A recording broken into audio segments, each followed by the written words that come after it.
এটা দেখ। এই যা, এ বাবা, আমার এত সুন্দর প্লেটটা ভেঙে গেল। এই দেখো আমি তোমার জন্য একটা নতুন প্লেট এনেছি।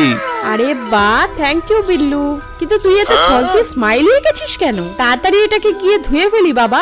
এই তো, এবারে ঠিক আছে। হ্যাঁ, কি স্মাইলিটা আবার চলে এলো? ও মাই গড, এটাকে তাড়াতাড়ি ডাস্টবিনে ফেলি। ওফ, যাক বাবা, বাঁচা গেল। হ্যাঁ, এই কি শয়তান প্লেট! এই দেখ, তোকে আজকে আমি এইভাবে ঢুকিয়ে হাতুড়ি দিয়ে মেরে মেরে ভেঙে ফেলবো। দাঁড়া, আমি যাচ্ছি তোর কাছে। নে, এবার মরার জন্য রেডি হয়ে যা। আরে বাহ, গ্রিল চিকেন! ওয়াও, এটা তো আমার ফেভারিট। হ্যাঁ, এটা কি? ও মাই গড, বিল্লু!